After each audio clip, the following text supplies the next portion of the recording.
Markets.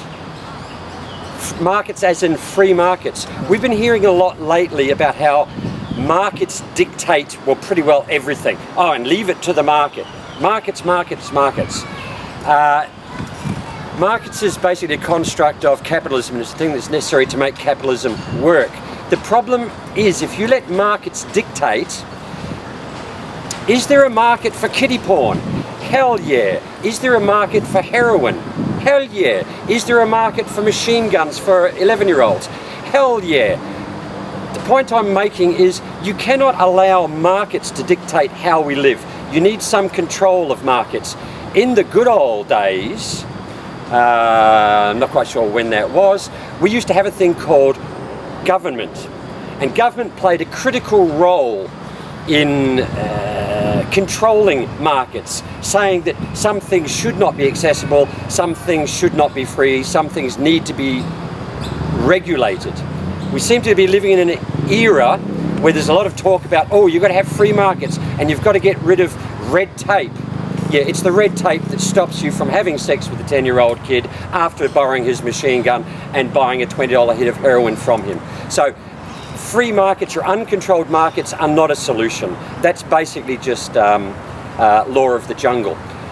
To get into government, you have to take huge slabs of money from vested interest groups, like say, oh, I don't know, the Australian coal mining industry. So it ends up, it doesn't matter what government gets in, vested interest groups like say, oh, the coal mining industry get the outcome they want. Simple solution for this. A lot of the money that's spent on at the times of elections is basically spent on buying advertising time, television, radio, newspapers and the like. Television and radio, the most expensive one. It's a shame that in Australia we don't have, say, a national publicly funded broadcast system that when elections are coming up could say, oh, each political party gets, I don't know, 6 hours, 20 hours, blah, blah, blah, free time. Completely ban all political donations because they're now not required, because there is already a medium via which political parties can actually get their bullshit, shall we call it, across. The downside of that, of course, is you would have to give the same amount of time to Pauline Hanson as you would to someone who actually had a brain. For electioneering purposes, we've already got the ABC. The ABC is supposed to be neutral. They're supposed to be presenting all views. Why we don't actually use it, I don't completely understand. Unfortunately, the media doesn't actually give us the facts. It doesn't tell us what we need to be being told. In fact, what the media gives us more than anything else is reality television and sport. And boy, aren't we better off for it. An interesting version of democracy that's popped up a few times. It came from one of those countries where people actually think because it's so cold they've got nothing better to do. Like Finland. Like Finland. The idea of a representative democracy where rather than politicians making decisions on matters being influenced by lobbyists and campaign contributions, the idea is they randomly pick 100 people out of the phone book or off the electoral roll, pull them in, form them into a think tank, advise them what the issues are in a given decision, the benefits for and against, and then ask those 100 normal people what they think would be the best outcome, and that's used to then advise the politicians who then vote on it. And they found that to be a much more effective system than what we've actually got. This is what you've got in the Western democracies, countries like Australia and America, is basically the big corporations, the big companies basically just play everyone off against everyone.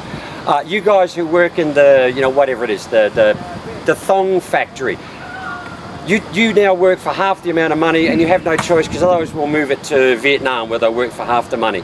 That would seem to be an advantage to consumers and an advantage to the workers in Vietnam, but it's not, because they do the same thing to the workers in Vietnam. They then say you work for half the price, otherwise we'll get the Africans to do it. Meanwhile, you've got social dislocation in Vietnam because all the people working in the thong factory were the farmers who kept everyone fed.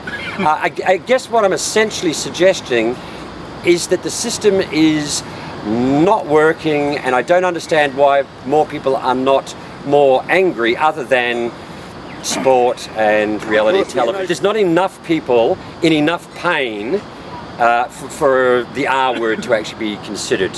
One of the advantages I've had is having lived in Australia, which has a welfare net, and having lived in America, which doesn't have a welfare net.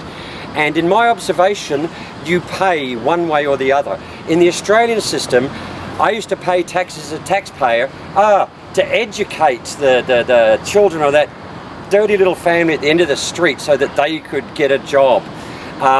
In America, I didn't pay those taxes, but I had to pay for security guards to stop them from stealing everything that wasn't nailed down. We're all in a collective, we're all in it together. You pay one way or another.